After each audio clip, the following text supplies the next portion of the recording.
Bismillahirrahmanirrahim. Alhamdulillahirabbil alamin. Wa bihi nasta'in ala umuri dunya waddin. Wassalatu wassalamu ala asyrafil anbiya wal mursalin. Sayyidina Maulana Muhammadin wa ala alihi wa ashabihi ajma'in. Al-muqaddimah ay hadhil muqaddimah.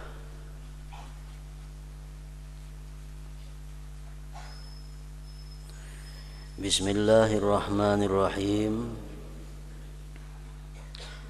Telah berkata Al-Imam Al-Alim Al-Allamah yang bersangatan alim,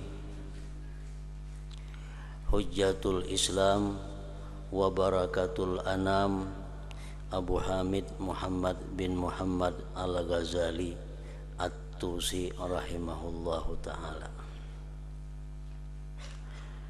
Segala puji bagi Allah sebenar-benar pujian. Salawat dan salam tercurah kepada sebaik-baik makhluknya, penghulu kita Nabi Muhammad, dan juga kepada keluarga dan para sahabatnya dan pengikut-pengikutnya. Ketahuilah wahai saudaraku yang sangat berminat dan mempunyai perhatian dalam mencari ilmu, yang telah menunjukkan himmah, artinya keinginan yang tinggi dan rasa sangat dahaga terhadap ilmu pengetahuan. Seandainya engkau berniat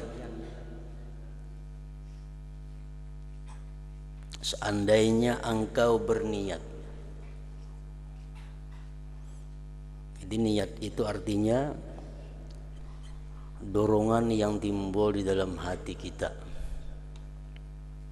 motivasi yang timbul di dalam hati kita, pendorong.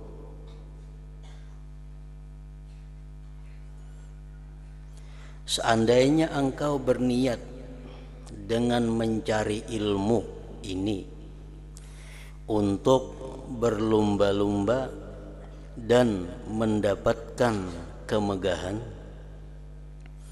dan terkemuka di kalangan kawan-kawan, dan untuk menarik perhatian orang ramai terhadap dirimu dan menghimpunkan akan kekayaan dunia, maka sebenarnya engkau telah berusaha menghancurkan agamamu dan membinasakan dirimu sendiri, dan menjual akhiratmu dengan mendapatkan harta benda dunia, maka perjualanmu adalah rugi dan perniagaanmu porak-poranda, dan guru yang mengajarmu adalah dikira menolongmu di dalam membuat maksiat, dan guru juga akan merasakan kerugian. Nah, dorongan menuntut ilmu, tujuan untuk menuntut ilmu agama untuk mendapatkan kemegahan, supaya terkemuka di antara orang-orang, untuk menghimpunkan kekayaan, maka itu adalah menuntut ilmu membinasakan diri sendiri, menghancurkan diri sendiri. Sesuai dengan sabda Rasulullah sallallahu alaihi wasallam, man ta'allama al-ilma li arba'in dakhalan nara. Ujar Nabi kita, barang siapa yang menuntut ilmu karena 4 hal, dakhalan nara, maka dia akan masuk api neraka. Pertama, liyubahiya bihil ulama, dia menuntut ilmu untuk bermegah-megah dengan ulama.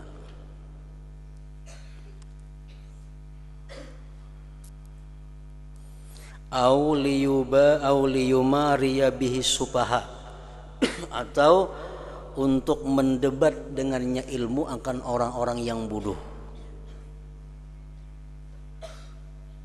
Kalau aku berisi ilmu, aku nyaman karena mengalahkan orang-orang yang bodoh. Au yuqbila ilaihi wujuhan nas, atau dia menuntut ilmu agar orang berpaling kepadanya, agar orang menghadap kepadanya. Au ya'khudha bihi minal umara al-mala wal hurmata wal jaha wal manzilah, atau dia tujuan menuntut ilmu agar dia dapat mengambil dari pemerintahan gajian, harta, kehormatan, pangkat dan kedudukan. Nah, orang-orang yang menuntut ilmu karena 4 hal itu, kata Rasulullah, dakhalan nara, dia akan masuk ke dalam api neraka.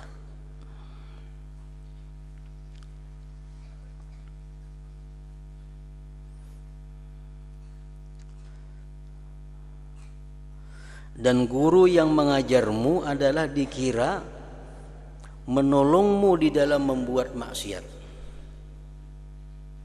Kenapa? Karena yang dilajari ini sudah tujuannya untuk maksiat. Dan ia guru juga akan merasakan kerugian. Ketika ini guru yang mengajarmu itu laksana seorang yang menjual pedang kepada perampok. Menjual pedang kepada perampok hukumnya adalah diharamkan karena menolong orang berbuat kejahatan.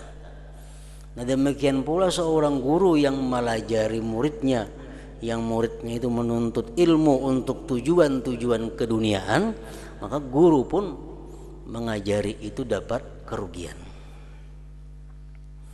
Seperti sabda Rasulullah sallallahu alaihi wasallam, man a'ana ala maksiatin walau bi syatri kalimatin kana syarikan lahu biha. Artinya, siapa yang menolong orang lain, memberikan fasilitas kepada orang lain melakukan sesuatu maksiat, walaupun hanya dengan setengah kalimat, maka orang itu dikira dianggap berfungsi di dalam melakukan maksiat tersebut. Umpamanya di belakang rumah kita ada orang berjual arak, Nah, datang orang anak mencari arak, mencari minuman keras. Di mana jurang di sini rumah si Pulan menjual minuman keras ini tuh. Belakangnya kita. Nah, kata-kata kita belakang itu membuat kita bersekutu dengan orang yang menjual arak, bersekutu dengan orang yang meminum arak, walaupun hanya dengan separuh kalimat menunjukkan kepada sesuatu maksiat. Kana syarikan lahu biha.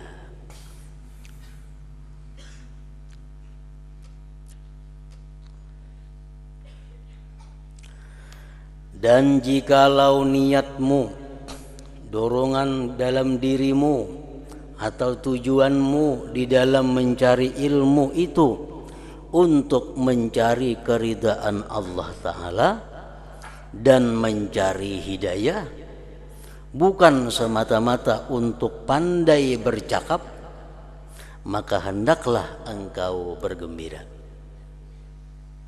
Kalau kita tujuan menuntut ilmu supaya dapat keridhaan Allah, supaya dapat hidayah dari Allah, kita menuntut ilmu, bergembiralah kita. Para malaikat telah mengembangkan sayapnya apabila engkau berjalan dari tempat tinggal kita menuju tempat majelis pengajian, yang mana kita berangkat menuntut ilmu, tujuannya untuk mencari ridha Allah. Malaikat menaungi kita dengan sayapnya. dan ikan yang ada di dalam laut semuanya memintakan ampun bagimu apabila engkau berjalan. Sejak kita berjalan dari rumah sampai ke tempat pengajian yang mana kita menuntut ilmu karena untuk ridha Allah, karena untuk mencari hidayah, makin jauh kita berjalan maka makin banyak iwak-iwak di laut memintakan ampun kepada Allah Subhanahu wa taala terhadap orang yang menuntut ilmu tadi.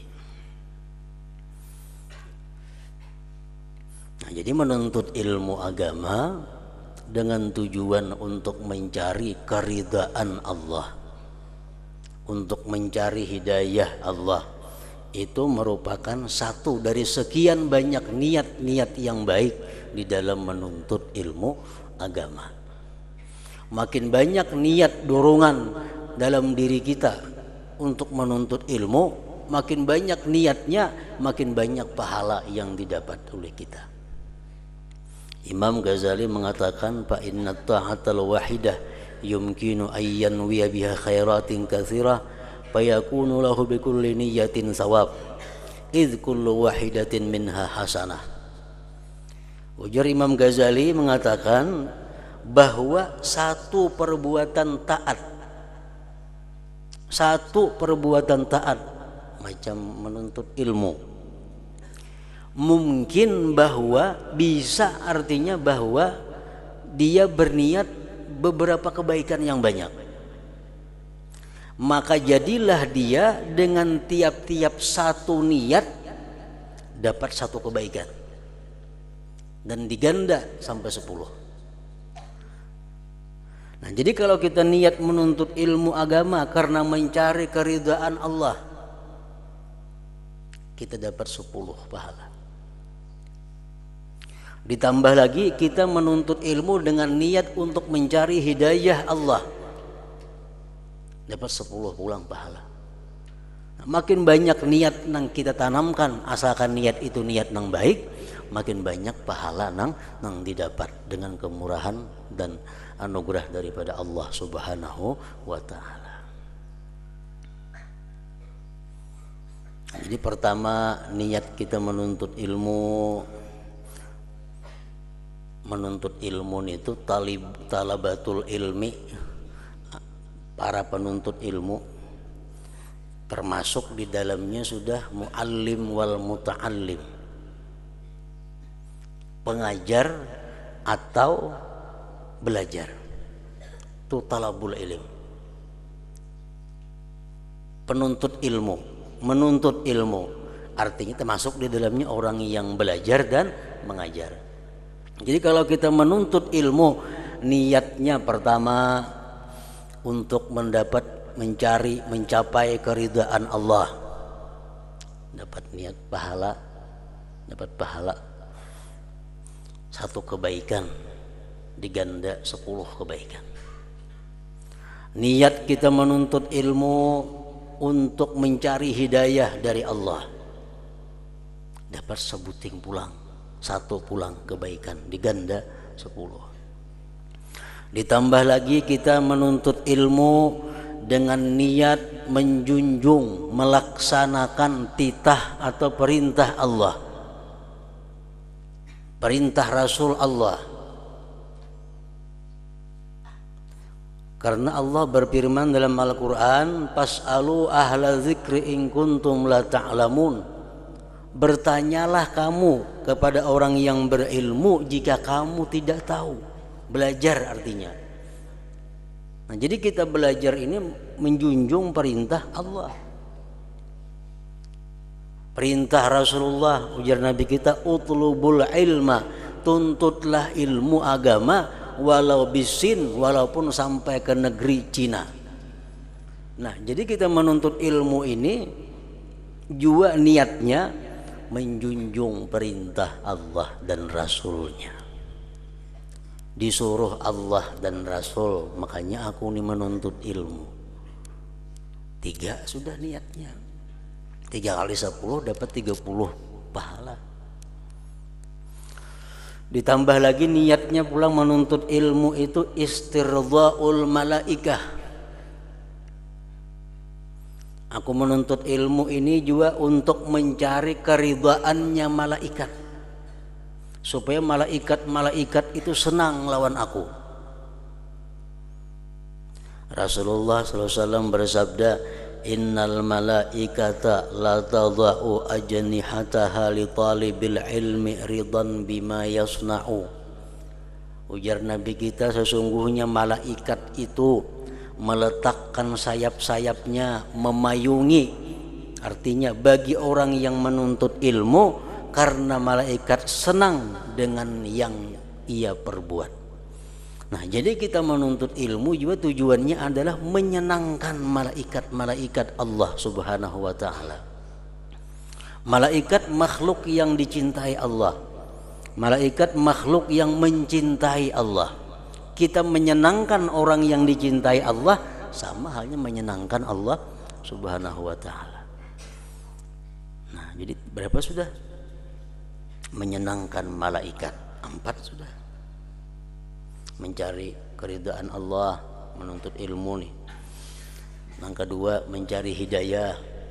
Yang ketiga menjunjung perintah Allah dan Rasul. Yang keempat mencari keridhaannya para malaikat. Yang kelima tujuannya kita menuntut ilmu, niat menuntut ilmu, talabul maghfirah war rahmah wan najah minan nar. Aku menuntut ilmu ini maksudnya adalah, niatnya adalah juga mencari ampunan, mencari rahmah dan keselamatan daripada api neraka.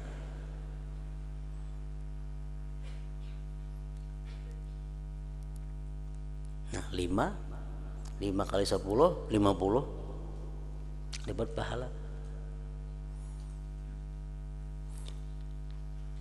Menuntut ilmu dengan tujuan untuk mendapatkan ampunan Allah, mendapatkan rahmah Allah, keselamatan dari api neraka. Rasulullah SAW bersabda, man ahabba ayyanzura ila utaqaillah minan nar falyanzur ilal muta'allimin. Ujar Nabi, siapa nang hendak, ujar Nabi, memandang, siapa nang hendak melihat orang-orang nang terbebas dari api neraka, siapa nang hendak memandang orang-orang nang dibebaskan dari api neraka, pandanglah orang-orang yang menuntut ilmu agama. Nah, jadi kita belajar ilmu agama tujuannya juga apa? Supaya selamat dari api neraka.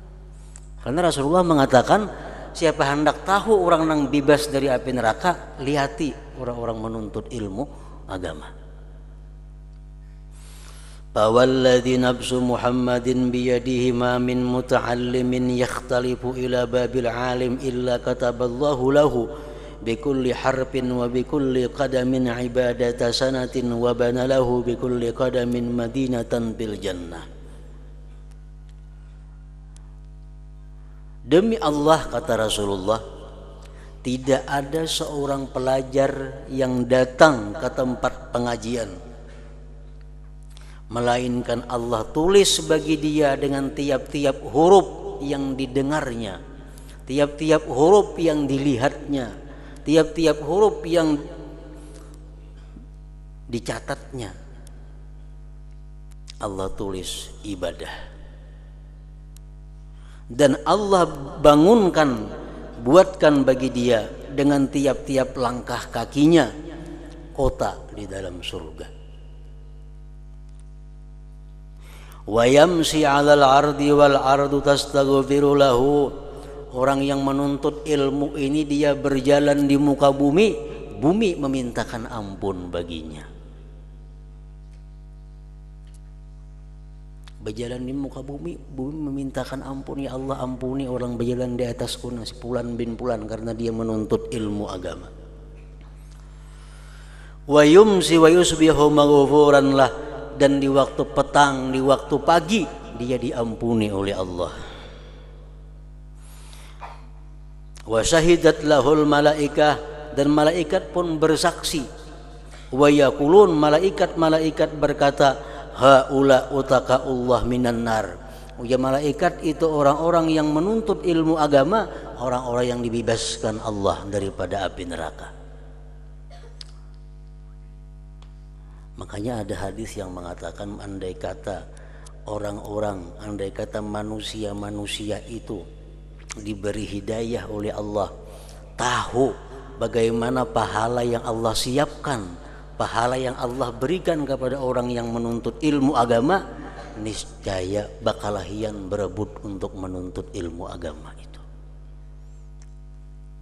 Andai kata semua orang diberitahu oleh Allah kayak apa generalnya pahala yang disediakan kepada orang menuntut ilmu, madrasah, pondok pesantren, majelis taklim kada muatnya. Nah, cuma karena ini surga sesuatu yang sangat mulia, surga sesuatu yang sangat berharga dalam pandangan Allah, Allah akan memberikannya kepada orang-orang tertentu, orang-orang yang dipilih oleh Allah untuk menghuni surganya itu. Ada semua orang bisa mendapatkan, melihat bagaimana Allah memberikan pahala kepada orang-orang yang menuntut ilmu tadi. Nah, jadi kita menuntut ilmu, niatnya juga antara lain adalah supaya dapat ampunan Allah, supaya dapat rahmah, dapat keselamatan dari api neraka. 5 macam niat sudah kita menuntut ilmu, 50 pahala dapat. Kemudian lagi niat menuntut ilmu untuk menambah kebaikan kita adalah aku menuntut ilmu ini asyukru ala ni'mati sihhati wal farag. Aku menuntut ilmu ini sebagai syukurku atas kesehatan yang diberikan Allah dan kelapangan yang diberi Allah. Nah, jadi aku menuntut ilmu ini adalah sebagai bentuk kesyukuranku. Jadi dengan aku menuntut ilmu, aku meniatkan bahwa itu adalah syukurku kepada Allah atas diberi sihat dan lapang.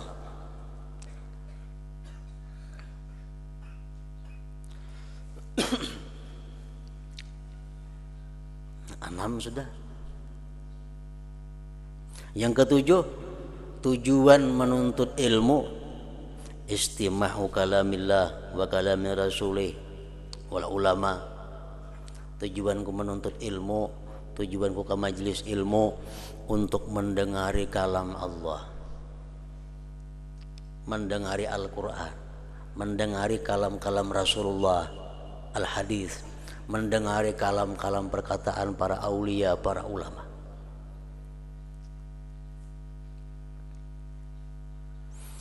Rasulullah menyatakan dalam sebuah hadis, wa man istama'a ila syai'in min kitabillah wa huwa yuridul ajra kutiba lahu bikulli harfin hasanah. Ujar Nabi kita, siapa-siapa yang mendengari kepada sesuatu dari Al-Quran dan dia menghendaki pahala, ditulis bagi dia tiap-tiap satu huruf itu satu kebajikan. Kita mendengar Bismillahirrahmanirrahim. Berapa huruf Bismillahirrahmanirrahim? 19 huruf. Dapat kita 19 kebajikan kata Rasulullah. Satu huruf dapat satu kebajikan. Nah, jadi kita ke pengajian, niat kita termasuk di dalamnya adalah mendengari kalam Allah, mendengari firman Allah.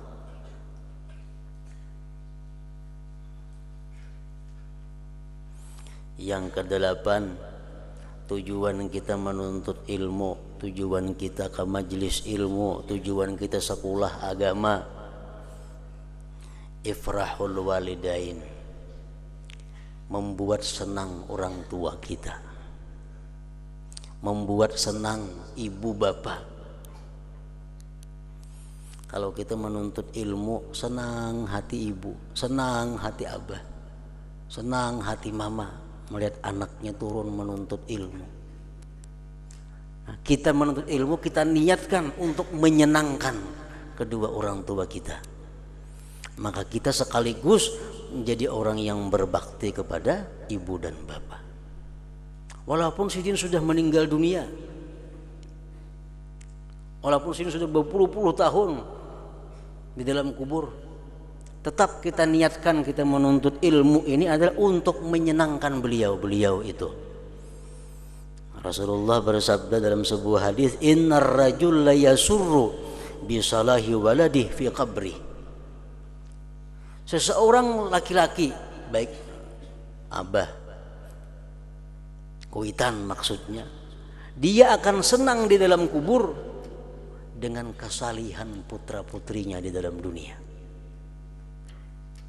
Kan ada hadis yang mengatakan setiap minggu itu ada laporan kepada orang tua di dalam kubur. Anak engkau menuntut ilmu, anak engkau mabuk, anak engkau mencuri. Itu ada laporan kepada orang tua. Orang tua di dalam kubur mendengar laporan anaknya menuntut ilmu, anaknya beribadah, yasur, dia gembira. Nah, jadi kita menuntut ilmu, niat kita, tujuan kita menyenangkan orang tua kita. Otomatis kita dapat juga pahala berbakti kepada kedua orang tua. Yang selanjutnya 9, tujuan menuntut ilmu, niat menuntut ilmu supaya banyak dapat pahala, supaya sekali turun ke pengajian itu ratusan pahala kita dapat, mungkin kalau bisa ribuan pahala. Ihya'us syariah wa sunnah. Tujuan menuntut ilmu juga adalah untuk menghidupkan sunnah, menghidupkan syariat Rasulullah sallallahu alaihi wasallam. Karena kalau orang tidak mengajinya, mati sunnah Rasul, mati syariat Islam. Nah, jadi kita ke pengajian, kita sekolah pesantren, sekolah madrasah, tujuannya antara lain untuk menghidupkan syariah, menghidupkan sunnah Rasul. Rasulullah bersabda, man ahya sunnati faqad ahabbani wa man ahabbani kana ma'i fil jannah. Ujar Nabi, siapa-siapa yang menghidupkan sunnahku berarti dia cinta kepadaku. Siapa cinta kepadaku, dia akan bersamaku di dalam surga. Nah, jadi kita menuntut ilmu, tujuannya, dorongannya antara lain adalah ingin menghidupkan sunnah Rasul, ingin menghidupkan syariat Rasulullah. Yang ke-10, niat kita menuntut ilmu, izalatul jahal, membuangi kebuduhan dalam diri. Kita disuruh Tuhan membuangi kejahilan. Agama memerintahkan kita supaya dibuangi sifat jahil dalam diri dengan cara menuntut ilmu. Izalatul jahli, membuang kejahilan. Imam Sahal At-Tustari mengatakan, ma usiyallah bima'siyatin a'zama minal jahal. Tidak ada satu maksiat yang paling besar daripada maksiatnya kejahilan. Nah, jadi kita menuntut ilmu, niat kita membuang kejahilan, berarti membuang kemaksiatan di dalam diri. Orang jahil itu paling maksiat kepada Allah. Kenapa? Ini beribadah, walaupun pas tetap kada sah. Kenapa? Karena kada berdasar ilmu. Orang jahil sembahyangnya rukunnya, syaratnya, adabnya sempurna, tapi ini tarawahan mepas, kada sah. Yang paling berat orang jahil ini adalah bisa-bisa menganggap sesuatu maksiat bisa dipadahkannya kena taat kepada Allah. Ini kada tahu. Nah, jadi maksiat yang paling besar di dalam diri kita adalah kejahilan itu. Nah, kita menuntut ilmu tujuannya juga untuk menghilangkan kejahilan. Yang ke-11, ini beratus-ratus niatnya menuntut ilmu nih. 100 kali 10 berapa? 1000 dapat pahala sekali turun. 1000 itu lah ganalnya. Ya, belum lagi sahuruf mendengar Quran, 2 huruf mendengar Quran. Al-ijtima' bil ulama was salihin. Tujuanku menuntut ilmu, tujuanku ke majelis ta'lim, niatku, doronganku adalah berkumpul lawan ulama dan salihin. Majlis taklim terkumpulan ulama ada, orang-orang salih ada. Hendak bergabung dengan mereka itu, berkumpul, berkelompok lawan orang-orang salih dengan ulama-ulama. Nah, berkumpul dengan orang salih, berkumpul dengan ulama memberikan manfaat yang sangat besar dalam perbaikan diri seseorang. Kada usah mendengar pengajian ulama, kada usah mendengar zikirnya orang saleh. Kita guring bertatai orang saleh aja sudah manfaatnya yang luar biasa bagi kita. Kenapa? Orang saleh ini orang yang dirahmati Allah, orang yang disayangi Allah, orang yang dicintai Allah. Kalau kita guring bertatai sidin, berarti kita guring dengan orang yang dicintai Allah. Sudah untung, apalagi mendengar perkataannya, mendengar nasihatnya, makinnya lagi. Nah, jadi ke pengajian ini turunnya aku ke pengajian antara lain berkumpul-kumpul orang saleh, berkumpul-kumpul ulama niatnya.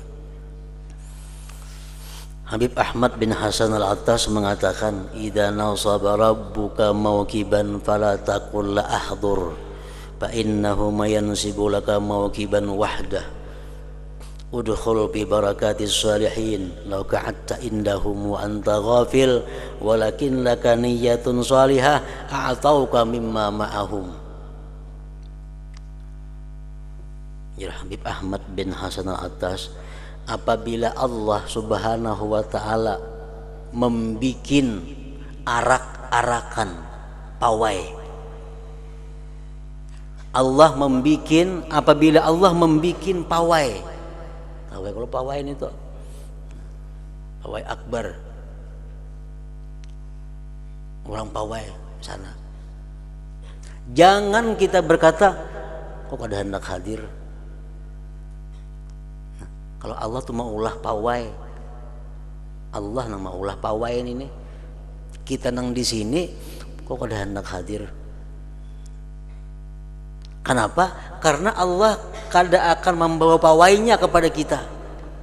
Kita yang mendatangi pawainya itu. Maka kalau pawainya Jalan Hasan Basri, kita bergana di Kitun, mau kita ke sini kada mau, kita makan nang ke sana. Kita nang ke pawai situ. Nah, bila kita melihat orang pawai ini itu, berarti kita udkhul bi barakatis salihin.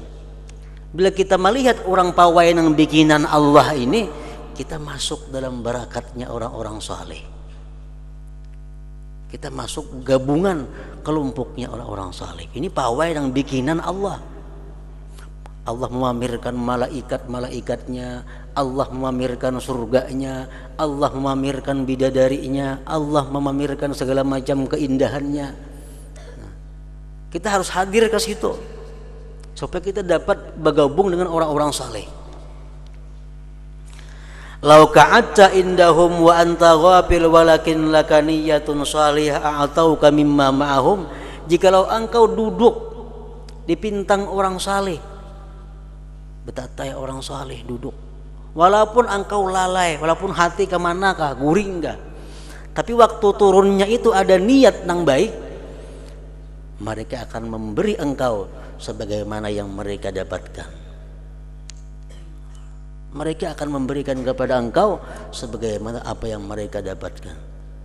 Asal kita niat mulai rumah tujuannya bagus untuk bergabung dengan orang saleh.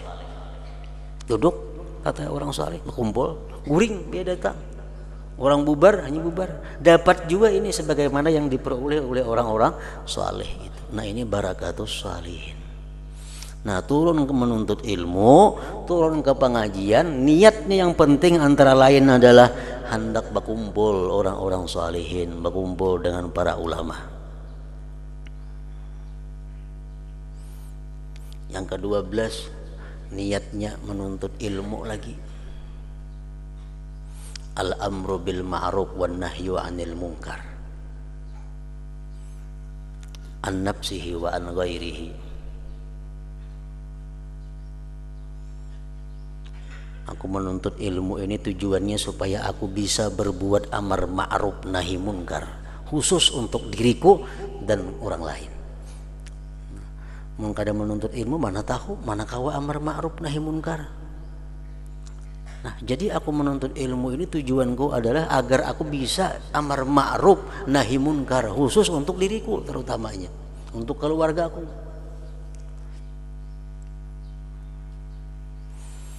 Nah, makanya itu 12 niat hanya untuk satu pekerjaan menuntut ilmu. 12 kita kawa misal niatnya, atau 15 atau 100 niatnya, kali pahalanya berapa? Sebutin kebaikan digandakan Allah 10. Makanya itu orang yang menuntut ilmu ini pahalanya lebih baik daripada sembahyang semalaman suntuk, lebih baik daripada mengilangi 100 berapa 1000 orang garing. Kenapa? Karena dengan menuntut ilmu makin banyak niatnya, makin kada kehitungan pahalanya. Nah, di sini Imamul Ghazali beliau hanya mencatat, menuliskan 2 niat. Menuntut ilmu, mencari keridaan Allah dan mencari hidayah, bukan semata-mata untuk pandai bercakap. Nah, kalau kita menuntut ilmu niatnya itu 2 aja, misalnya mencari ridha Allah, mencari hidayah, maka hendaklah engkau bergembira. Nah, apalagi kau sampai 12 macam tadi niatnya.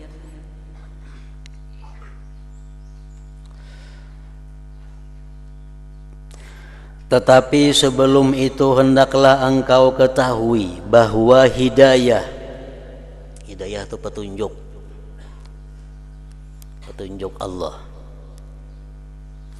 bahwa hidayah itu adalah buah daripada ilmu,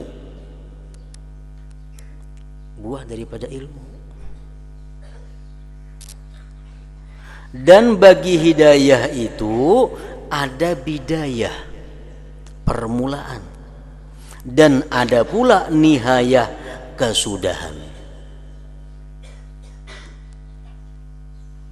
dan ada zahir dan ada pula batinnya. Jadi hidayah ini ada permulaan, ada puncak, ada hidayah bentuknya zahir, ada hidayah batin.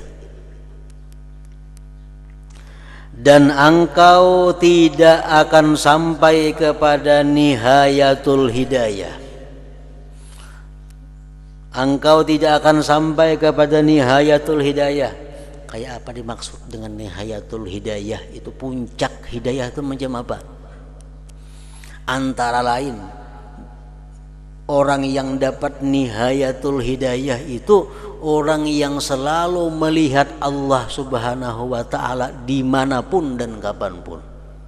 Itu orang yang dapat nihayatul hidayah. Dia melihat sebatang pohon, dia ingat kepada Allah. Dia melihat sebuah kendaraan, dia ingat kepada Allah. Dia melihat rumput, dia ingat kepada Allah. Dia melihat duit, ingat kepada Allah. Melihat nasi, ingat kepada Allah. Itu orang yang sudah dapat nihayatul hidayah.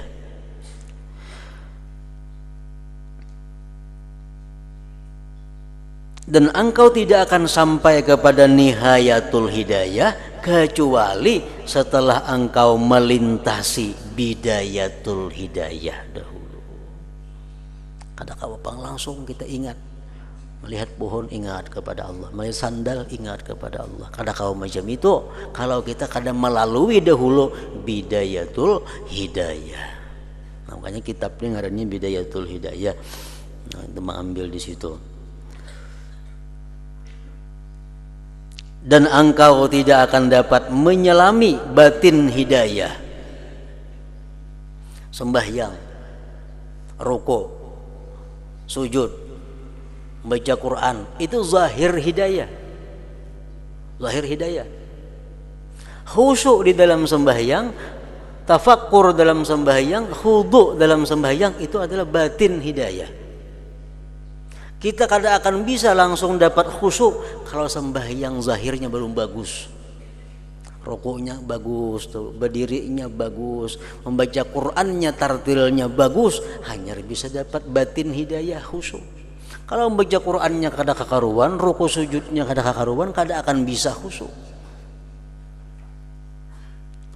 Dan engkau tidak akan dapat menyelami batin hidayah kecuali setelah selesai daripada menyempurnakan segala urusan yang berkenaan dengan zahir hidayah itu.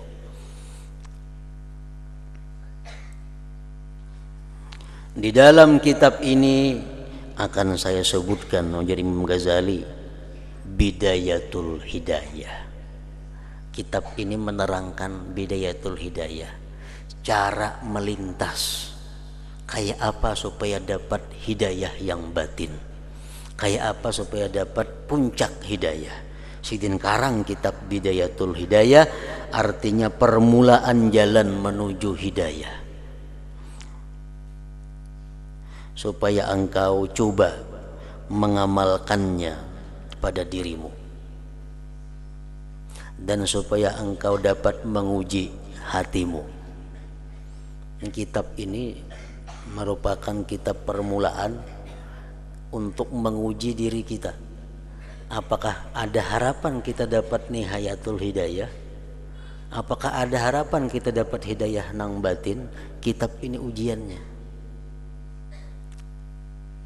Seandainya engkau dapati hatimu, belajar kitabnya sudahlah, belajar.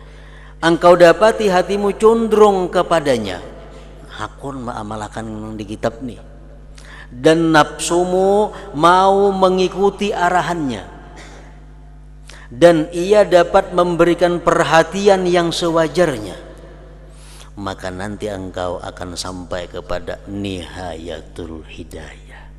Ada harapan kita dapat nihayatul hidayah. Seapa banyak nang bisa kita amalkan dalam kitab ini, itu juga nang bakal kita dapatkan nihayatul hidayah.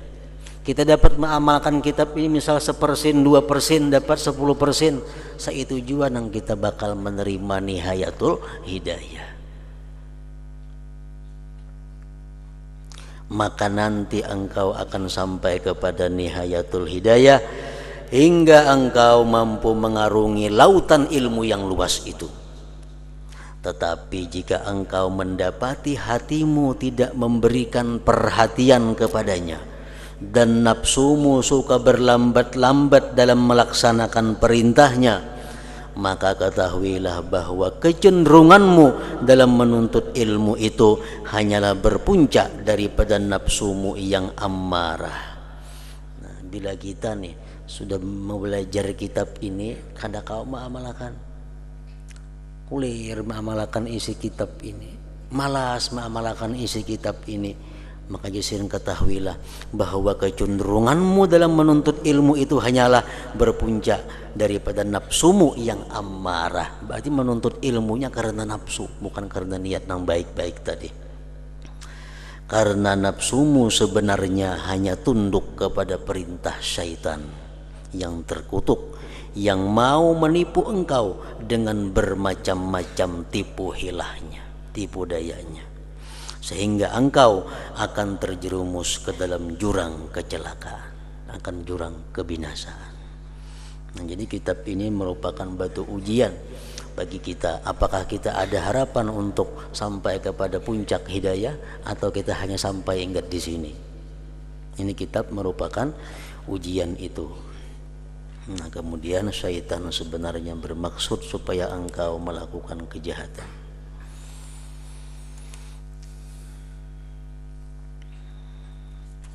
Hadratin Nabi sallallahu alaihi wasallam. Al-Fatihah. A'udzubillahi minasyaitonir rajim. Bismillahirrahmanirrahim.